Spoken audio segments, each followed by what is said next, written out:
have to have something that people want to keep coming back to over and over and over again. And that's where the SEC and the Big Ten have such a staggering advantage over the other leagues, because they have brands whose fan bases, this is all they think about 24/7. They don't care about anything else, or they may be sports fans and they may have an NFL team and an NBA team and an NHL team, but they are most passionate about their college football team. And there are not a lot of those brands in the other leagues. You know, the ACC has a few, but most of the other leagues don't. Well, let's unpack the beginning, just for the listener of this podcast who isn't one of those P1s for the Big Ten. We always knew that the Big Ten had eyes of expansion. The SEC considers itself, they think they rule college football. You know, COVID was the best example. If you're measuring by national championships, right. They kind of do. It's just whatever the SEC did, everybody else was following.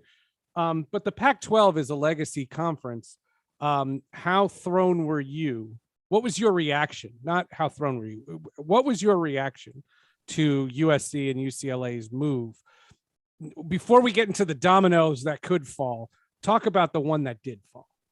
So the timing surprised me. The fact that USC left the Pac-12 didn't surprise me. I wrote that 2 days after the SEC took Texas and Oklahoma, that the Big Ten needed a raid of the Pac-12, because it made sense. Those were universities that they would want to be associated with, and the Big Ten clearly has had designs on being a national conference.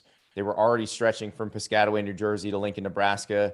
It made logical sense to try to keep stretching. Now, I said take half the league, but right, you had written Washington, Oregon, and I'm sure there are others that I'm forgetting. I said Washington, Oregon, USC, UCLA, and I also had Cal and Stanford in there, because I thought that Big Ten presidents could not resist the lure of being affiliated with Cal and Stanford. So now, do you no longer feel that? Do you think that? You think it's just a matter of time? It's just no. Everything didn't have to happen that week. No, I don't think that's going to happen now. Maybe Oregon and Washington, but I don't even think that now.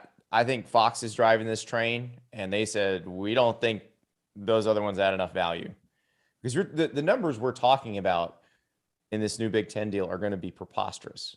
We're talking about over $1 billion a year from multiple platforms. Right, from multiple, because they're splitting this thing up. So you're talking about $70 to $80 million per school per year. If you're going to take somebody else, they have to be able to generate that much. It has to be additive. And there's only one school that generates that much at this point. Now, there's a couple that could potentially generate that much in the ACC, because when you add in subscriber fees for the Big Ten network, if you could get them on your network, because you don't have anybody in the footprint. So you're saying the Big Ten could try to raid the ACC, because Clemson, North Carolina, and Duke. Not Clemson, but not Duke either. What would Duke bring you? What do you get with Duke? They would bring you basketball. You already have basketball. Okay. And remember, Coach K doesn't work there anymore. You get John Shire Duke. No. Right? Listen, you're not sweetening the pot with me. I that's fine. Yeah, but no, North Carolina and Virginia are the ones I'm talking about. Okay. The Big Ten and the SEC would both love to have North Carolina and Virginia. Those are the two largest states that do not have a Big Ten or an SEC school in them. And, for the other ones, like for the Big 12, which doesn't have a cable network, it doesn't matter. You're not worried about subscriber fees. Subscriber fees probably are a short-term consideration, 10 to 15 years. But that's real money for 10 to 15 years. But will the Big 12 disband then? And the Big 12? Because if the Big 10 and the SEC become these first tier mega conferences, there's going to be like this B tier. Yeah, but why would you disband? Is there consolidation in the B tier? That's the question. So the Big 12 and the Pac-12 are the ones that are kind of doing the dance right now. The ACC is in a weird spot where they have what's called a grant of rights, where the schools have essentially given their media rights to the league for the entirety of this media contract, which runs through 2036. So if that holds, I don't see anybody taking anybody out of the SEC or out of the ACC, and I don't see anybody leaving the ACC.